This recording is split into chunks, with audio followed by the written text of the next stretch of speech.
Hello students. Now आज हम start करेंगे रिमाइंडर एंड फैक्टर थ्योरम। तो लास्ट वीडियो में हमने रिमाइंडर थ्योरम करी थी, रिमाइंडर कंसेप्ट किया था। तो वहां हमने ये सीखा था कि अगर एक नंबर 5 अगर हम इसको डिवाइडेड बाय 3 करें तो रिमाइंडर आता था 0 1 2। अब नाउ यही कंसेप्ट अब हम लगाएंगे पॉलिनोमियल इक्वेशंस में। Polynomial equation like quadratic equation, linear equation, cubic equation, by quadratic equation, उनमें कैसे होता है। तो उसमें हमने पढ़ा था, लाइक आपको याद भी आ रहा होगा, कुछ ऐसी इक्वेशंस थी आप लोगों के पास। ऐसे आता था x4 plus x square plus 1, इसको हमको डिवाइड करना है x square plus x plus 1 से। आई थिंक स्टूडेंट्स आप लोगों को याद होगा कि इसको कैसे डिवाइड करते थे। नाउ अब पॉइंट ये आता है कि इस इक्वेशन को, this is a by quadratic, degree 4 है, इसको हमने डिवाइड करा क्वाड्रेटिक। तो जब भी हम किसी भी इक्वेशन को क्वाड्रेटिक से डिवाइड करेंगे तो रिमाइंडर क्या क्या रह सकता है। तो उसका आंसर होता है, अगर हम लेट से x4 plus x square plus 1 इसको हम divided by x square plus x plus 1 से डिवाइड कर रहे हैं तो रिमाइंडर क्या क्या रह सकता है, इससे जस्ट छोटी डिग्रीज। मींस रिमाइंडर क्या क्या हो सकते हैं, पॉसिबल क्या क्या हो सकते हैं। पहला 0, 0 का मतलब ये पूरा डिवाइड हो रहा है, डिविजिबल बाय है इससे। सेकंड 1, 1 नहीं आएगा यहां पे, 1 का मतलब होगा डिग्री 1, डिग्री 1 मतलब ax plus b, means linear हो सकता है। सिर्फ दो ऑप्शन मीन, जैसे कि फिर से देखो 5 डिवाइडेड बाय 3, रिमाइंडर क्या क्या हो सकता है 0 1 2, मतलब 3 से छोटे छोटे नंबर। सेम वे में अगर हम किसी भी इक्वेशन को क्वाड्रेटिक से डिवाइड करेंगे तो हमारे रिमाइंडर क्या क्या रह सकते हैं, इससे जस्ट छोटा, इससे जस्ट छोटा हुआ degree 1, that is a linear equation. 0 मतलब कुछ नहीं, 0 और यहां पे हम लिख सकते हैं कांस्टेंट, और कांस्टेंट 0 रिमाइंडर कुछ भी नहीं रहा, पूरा डिवाइडेड है। कांस्टेंट मतलब कोई क्वांटिटी, सिंगल 1 2 3 ऐसे रहा, या लीनियर। सिमिलर वे में अगर मैं किसी भी इक्वेशन को क्यूबिक से डिवाइड करूं तो रिमाइंडर क्या रहेगा। तो अगेन इससे जस्ट छोटा क्या क्या पॉसिबल है equation, quadratic, linear, then constant and 0। Means 0, 0 के ऊपर हम ले लेते हैं कांस्टेंट, कांस्टेंट से ऊपर आ गया आपका लीनियर डिग्री 1, एंड इससे जस्ट अबव इक्वेशन क्या आ जाएगी, क्वाड्रेटिक। स्टूडेंट ये बहुत इंपॉर्टेंट पार्ट रहता है कि हमें ये ध्यान देना। देखो यहां पे आपको बहुत क्लियर होता है, बट आपने इन इक्वेशंस को भी याद रखना है। तो अब हम इस पे क्वेश्चंस करते हैं विथ थ्योरी। तो हम क्या कहते हैं, एक इक्वेशन ले लेते हैं, let's say polynomial equation px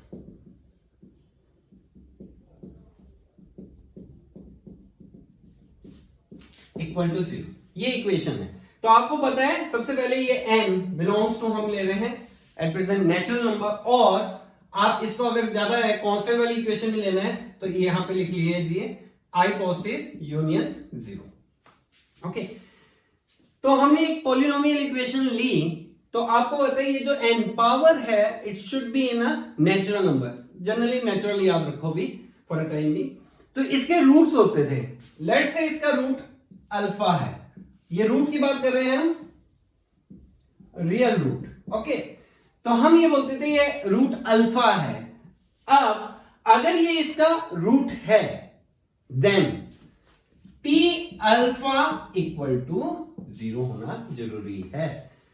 means अगर अल्फा इस इक्वेशन का रूट है, it means when we put this alpha in this equation it satisfy the equation। satisfy the equation का मतलब p alpha की वैल्यू क्या आ जाएगी, 0।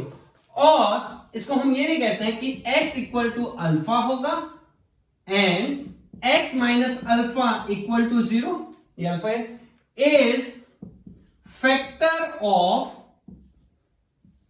Above equation.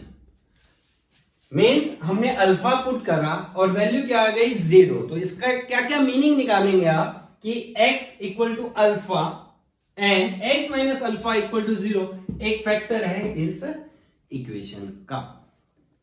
Second case consider करते हैं, इसको हम कहते थे फैक्टर थ्योरम।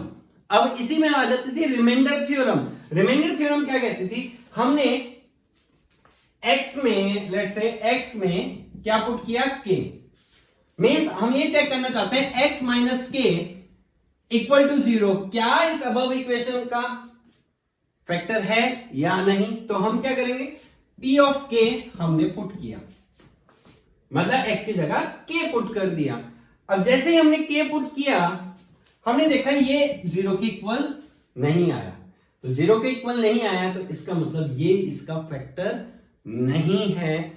तो अगर वो इसका फैक्टर नहीं है तो इसका मतलब पूरा डिवाइड नहीं हो रहा है, डिविजिबल नहीं हो रहा है ये इक्वेशन इसके थ्रू। तो इसका मतलब रिमाइंडर रहना जरूरी है। तो रिमाइंडर लेट से क्या आ गया, हम यहां लिख लेते हैं p के इक्वल टू लेट से आगे वैल्यू m। तो ये जो m है इसको हम कहेंगे as a remainder of this equation. Remainder किसकी इक्वेशन का, इसका when it is divided by x minus के। नो स्टूडेंट थोड़ा थियोरेटिकल हो गया, अब इसका एक प्रैक्टिकल एग्जांपल देखते हैं तो आपको काफी क्लियर होगा। लेट्स से बहुत छोटा सा क्वेश्चन ले लेते हैं, px इक्वल टू, ऐसे लिख लिया हमने, when we put equal to 0 तो ये इक्वेशन बन जाती है। ठीक है, हमें ये चेक करना है कि x माइनस 1 इसका फैक्टर है या नहीं, एंड x माइनस 2 इसका फैक्टर है या नहीं।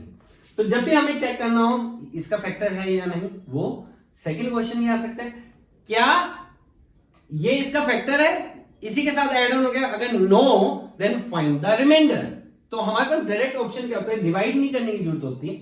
हम क्या करते हैं, यहां से हम पहले चेक कर रहे हैं इसको, तो x minus 1 equal to 0 which implies x equal to 1 put कर दें। तो p1 equal to 1, 2 minus 2, p1 equal to 0। तो p1 इक्वल टू 0, तो अभी हमने थ्योरी में लिखा था कि अगर ये वैल्यू पुट करने से 0 आ जाए तो ये इसका क्या रहेगा, फैक्टर। तो which implies that x minus 1 is factor. और इसको ऐसे भी कह सकते हैं x equal to 1 is root of this equation. अभी चेक करें 2 वाला, तो हमने p ऑफ 2 पुट करा, 8 माइनस 4 प्लस 4 माइनस 2, तो कितना आया आउटकम 6। मतलब ये इक्वल टू 0 नहीं आया, it mean x minus 2 is not factor, इसका ये फैक्टर नहीं है। एंड ये 6 वैल्यू क्या है, 6 वैल्यू है ये एक तरह की इसकी रिमाइंडर। स्टूडेंट क्लियर है। तो ये था आपके 9th और 10th की थ्योरीज। अब आते हैं हम +1 में थ्योरीज, और +2 में कैसे कंपटीशन में यूज होता है इसका रिवर्स मेथड। हमें ये कहा जाता है एक फंक्शन है, एक इक्वेशन है जिसको हमने x माइनस 2 से डिवाइड किया एंड रिमाइंडर रहा 6। फिर से एक इक्वेशन जिसको divided by x minus 2 and remainder comes 6। तो हम इसको कैसे प्लॉट करते हैं, देखो इसको ऐसे लिखते हैं कि एक इक्वेशन है, इक्वेशन हमें पता नहीं है, लेट्स से हमने उसको px मान लिया। इस px को हमने किससे डिवाइड करा है, x माइनस 2 से। तो x माइनस 2 से जब हम डिवाइड करेंगे तो कुछ क्वोशिएंट भी आएगा, तो उस क्वेश्चन के बारे में हमें पता नहीं है, तो हम उसको लिख लेते हैं qx into x minus 2 plus क्या 6, मतलब px को हम ऐसे लिख देंगे। मैं फिर से क्वेश्चन बता रहा हूं, क्या पूछ रहा हूं मैंने कहा एक इक्वेशन जब उसको when it is divided by x minus 2 we get remainder 6। और अब हमें उसकी एक इक्वेशन लिखनी है, तो हम इसको ऐसे लिखेंगे। स्टूडेंट इसको ध्यान रखना है कि हम कैसे प्लॉट करते हैं, ठीक है। यहां 6 इसलिए लिखा क्योंकि ये x माइनस 2 था, ठीक है। अब सेम ही चीज अगर मैं ये बोलता एक equation when divided by x square minus 5x plus 6 leave remainder 3, या लीव रिमाइंडर लिख देते हैं सीधा, हम ये लिखते हैं एक इक्वेशन, जब इसको डिवाइड करा इससे leave remainder, okay, find that remainder. तो अगर हमें लिखना पड़ता तो हमने कहा P x Q x x square minus 5x plus 6। अब मेरे को यहां पे क्या लिखना है, रिमाइंडर। तो हमने अभी देखा कि हमने इक्वेशन को किससे डिवाइड किया है, क्वाड्रेटिक से। तो अभी मैंने स्टार्टिंग में लिखा अगर कोई भी इक्वेशन क्वाड्रेटिक से डिवाइड है तो रिमाइंडर क्या हो सकता है, 0, कांस्टेंट एंड लीनियर। तो यहां हम जनरल लिखेंगे रिमाइंडर ax प्लस बी। ये ax प्लस बी 0 को भी रिप्रेजेंट कर रहा है, कांस्टेंट को भी रिप्रेजेंट कर रहा है, लीनियर को भी। वो कैसे, अगर a की वैल्यू और b की वैल्यू 0 आ गई, a0 b0, तो रिमाइंडर क्या रहेगा, 0। अगर a की वैल्यू 0 आ जाए तो रिमाइंडर क्या रहेगा, कांस्टेंट b। और अगर a की वैल्यू 0 के इक्वल नहीं आए तो रिमाइंडर क्या आ जाएगा, लीनियर। तो पॉइंट समझ आ रहा है स्टूडेंट कि हम लोगों को इस तरह लेना है। अगर यहां पे क्यूबिक लिखा होता तो यहां क्या लिखेंगे, क्वाड्रेटिक लिखेंगे, जो सबको रिप्रेजेंट। स्टूडेंट्स इसको बहुत ध्यान रखना है, ये आपके काफी क्वेश्चंस आए हुए हैं। अभी मैं एक क्वेश्चन कवर करता हूं जिससे आप लोगों को प्रॉब्लम ना आए, ठीक है। तो मैं अभी क्वेश्चन लिखता हूं। Px leave remainder 4 and 1 when divided by x minus 2 and x minus 3. Find remainder when divided by x square minus 5x plus 6. So, आपने ये क्वेश्चन देखा तो आपने इसको पढ़ लिया होगा कि हमने लिखा हुआ है एक px है, रिमाइंडर 4 and 1।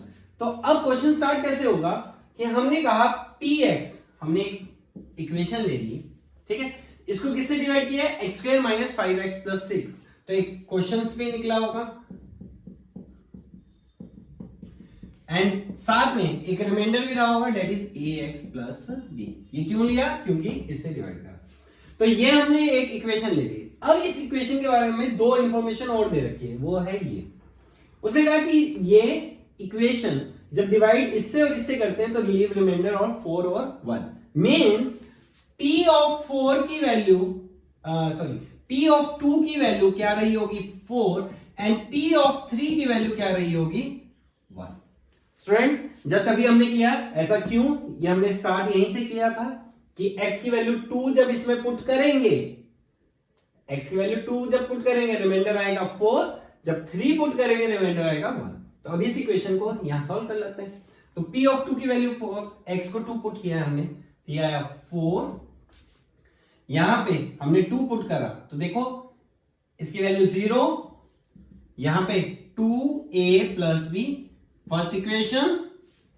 अब क्या करेंगे, पुट 3 पुट करा, p3 की वैल्यू कितनी है, 1, यहां फिर से 3 पुट होगा तो 0, 3a प्लस b। नाउ इस इक्वेशन को हम सॉल्व कर सकते हैं, आई थिंक आता है हमें थोड़ा बहुत, ये plus minus plus minus plus minus, तो यहां आ गया 3 माइनस a, तो विच इंप्लाइज दैट a की वैल्यू कितनी आ गई आपकी, -3। नाउ a की वैल्यू -3 आ गई, यहां पे पुट कर सकते हैं जैसे कि हमारी किसकी वैल्यू निकल जाए, b की। तो 4 इक्वल टू था 2a प्लस b, a की वैल्यू -3 पुट करिए, 4 -6 प्लस b, b की वैल्यू कितनी आ गई 10, a की वैल्यू -3। तो रिमाइंडर जो हमने ये लिया हुआ था, रिमाइंडर कितना आ जाएगा student, that is -3a plus 10, sorry -3a 3x plus 10 means जब हम px को इससे डिवाइड करेंगे तो रिमाइंडर इज। तो स्टूडेंट इस पे आपको क्वेश्चन दूंगा मैं, सॉल्व्ड एग्जांपल भी दूंगा, तो आपने ये ट्राई करना है। बस ये चीज याद रखनी है कि अगर हम क्वाड्रेटिक से डिवाइड करते हैं तो रिमाइंडर लीनियर रखेंगे, क्यूबिक से डिवाइड करते हैं तो रिमाइंडर क्वाड्रेटिक रखेंगे। Next part is divisibility rule. Now divisibility rule हमारे कैलकुलेशन में बहुत फायदा लाता है। डिविजिबिलिटी रूल का मतलब क्या है कि हम कैसे फास्टली चेक करें कि ये नंबर 2 से डिवाइड हो रहा है, 4 से, 5 से, वो। तो फर्स्ट आता है 2। 2 आई थिंक आप सबको क्लियर है कि यूनिट डिजिट मतलब लास्ट डिजिट 2 3 4 x, ये मैंने यूनिट डिजिट लिखा है। अगर ये यूनिट डिजिट इवन नंबर हो 2 4 6 8 0, इनमें से कोई भी नंबर होगा तो number complete number is divisible bye 2। Now 3 का क्या होता है डिविजिबिलिटी रूल कि ये 2 1 8 7, तो ये नंबर मेरे को चेक करना है डिविजिबल बाय 3 है या नहीं। तो हम लोग क्या करते हैं, ये सारे डिजिट को ऐड करते हैं, ऐड करने के डिवाइडेड बाय 3 करते हैं। अगर ऐड सम करने के बाद it is divisible by 3 then whole number is divisible by 3। Okay, फिर आता है divisible by 4। Now divisible by 4 हमें कैसे पता है, मैंने स्टूडेंट्स आपको साइक्लिसिटी में भी बताया था कि हमें देखने होते हैं लास्ट 2 डिजिट। तो मैं इसमें कहता हूं स्टूडेंट को 4 का टेबल याद रखो, कहां तक, अप टू 24 तक, क्योंकि 24 4 जा 96, तो 2 डिजिट का आपको इमीडिएट पता लग जाएगा। जैसे मैं इतना भी बड़ा नंबर लिख लूं 2 3 7 8 9 0 4 5, ठीक है, यहां तक लिख दिया। अब मेरे को ये चेक करना है ये 4 से डिविजिबल है या नहीं, तो हमने सिर्फ और सिर्फ ये देखना है। तो 4 से डिवाइड किया तो आपको पता है 4 से डिवाइड नहीं होता, 13 4 जा 52, ठीक है। तो इसका मतलब ये पूरा नंबर 4 से डिवाइड नहीं होगा। अच्छा, रिमाइंडर भी बड़ी जल्दी निकल जाता है। 54 को डिवाइड बाय 4 कर देना है आपने, ठीक है। जो रिमाइंडर रहेगा वो एक्चुअल का रिमाइंडर होगा। दैट इज, जैसे कि इसमें रिमाइंडर कितना रह रहा है 2। 5 का इजी है आपको, दैट इज 5 होना चाहिए या 0 होना चाहिए। 6 का, 6 में देखते हैं, 6 में क्या कहते हैं हम, नंबर जो है पहली बात तो वो इवन होना चाहिए, प्लस इन सबका सम डिविजिबल बाय 3 होना चाहिए। Number should be even and sum of all digit is divisible by 3। अगर ये दोनों कंडीशन एक साथ पूरी हो रही है then number is divisible by 6। जैसे फॉर एग्जांपल इसको देख लेते हैं, इवन है, यस।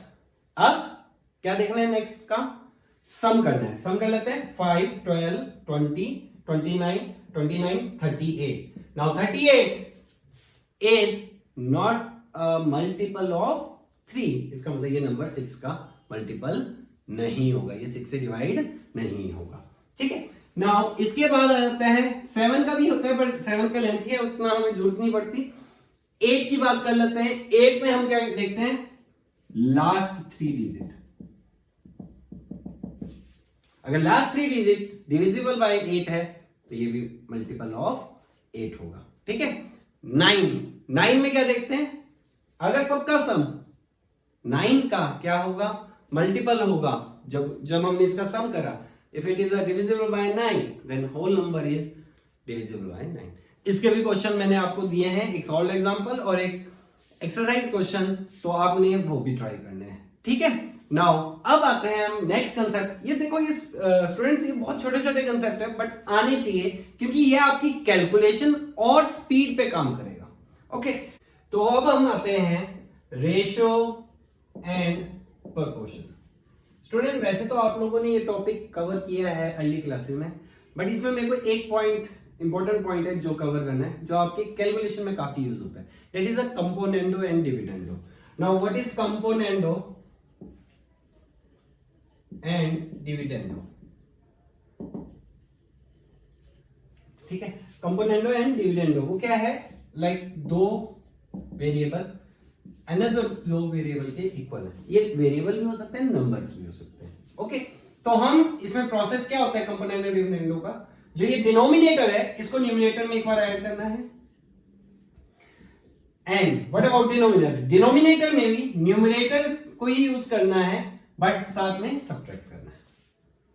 मींस जो ये न्यूमरेटर में वैल्यू लिखी हुई है उसमें डिनोमिनेटर एक बार ऐड, न्यूमरेटर में डिनोमिनेटर एक बार सब्ट्रैक्ट, ठीक है। सेम प्रोसेस दूसरी साइड फॉलो होगा। तो c न्यूमरेटर में है, डिनोमिनेटर को ऐड c माइनस d। तो आप लोगों ने ये ध्यान रखना है, कभी भी ऐसा स्टेप्स भी दिखे तो इसका रिवर्स भी करना है। वो रिवर्स भी कंपोनेंडो डिविडेंडो लगा के है।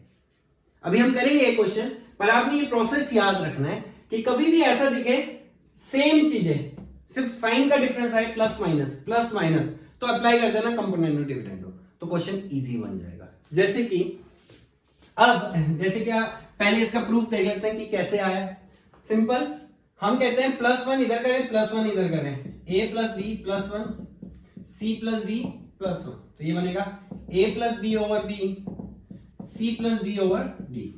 इसको कहते हैं कंपोनेंडो। ओके, +1 सिमिलर वे में a over b c over D, इसमें ही सब्ट्रैक्ट करें -1, तो दूसरी साइड में सब्ट्रैक्ट करना पड़ेगा। तो a minus B over B c minus B over D, इसको कहते हैं डिविडेंडो। इन दोनों का कॉम्बिनेशन मतलब इस दोनों को एक दूसरे से डिवाइड कर देते हैं, तो ये बनेगा a plus B over a minus B, b से b cancel, c plus D over c minus D. That's it, it is componendo and dividendo. अब देखें इसका यूज, देखें एक क्वेश्चन लेता हूं मैं जो आपको हेल्प करेगा।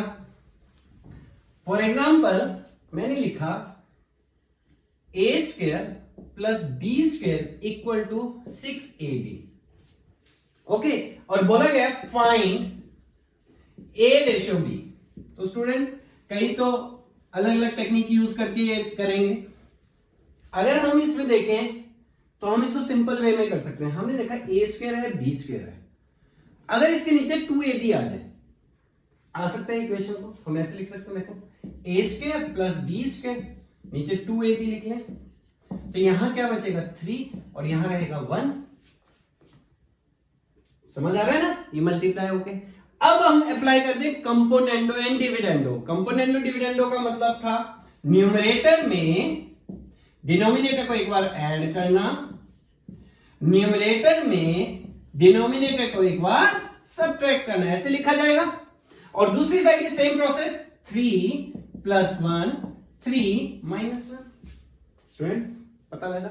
अब इससे फायदा क्या हुआ, देखो ये क्या किस चीज का फॉर्मूला होंगे, a प्लस बी का होल स्क्वायर, ये a माइनस बी, तो इसको लिखेंगे a प्लस बी का whole square, a minus B का होल स्क्वायर, यहां 4 डिवाइडेड बाय 2।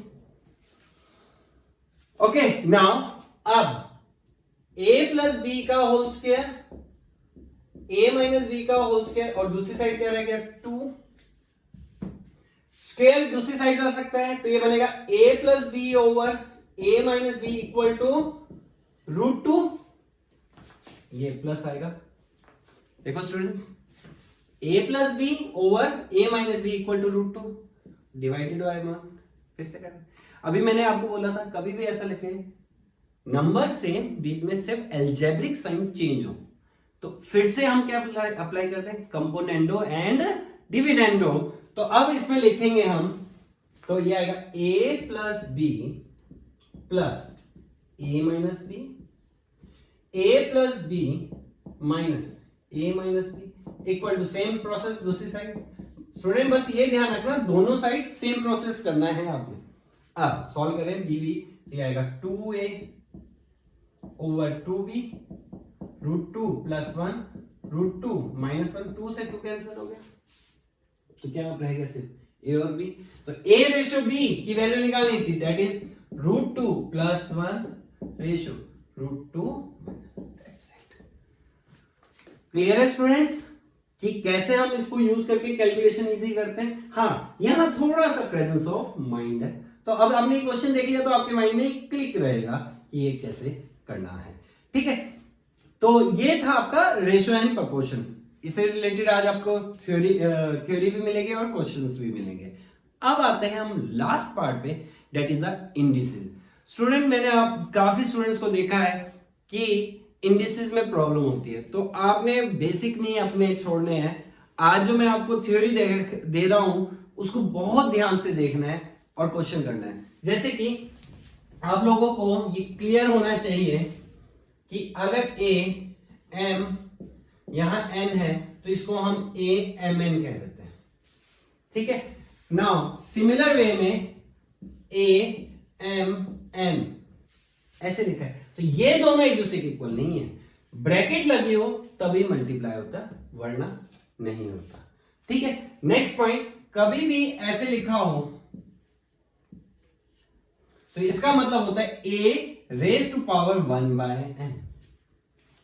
ओके, तो ऐसा भी हो सकता है 2-3 लगे हैं, लेट से ऐसे,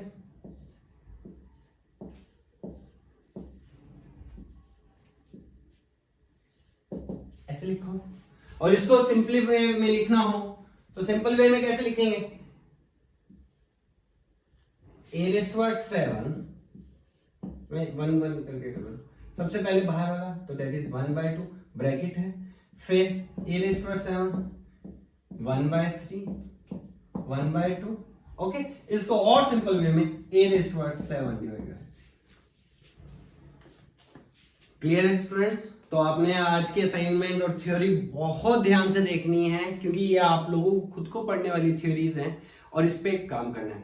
तो आज हम लोगों ने क्या क्या कवर करा, रिमाइंडर एंड फैक्टर थ्योरम, जो कंपटीशन पॉइंट ऑफ व्यू से बहुत इंपॉर्टेंट है, डायरेक्ट क्वेश्चन आते हैं। दूसरा काम हमने पढ़ा है रेशियो प्रपोर्शन एंड इंडिसेस, ये आपकी कैलकुलेशन में बहुत है। ठीक है, तो ये आप काम कंप्लीट करेंगे।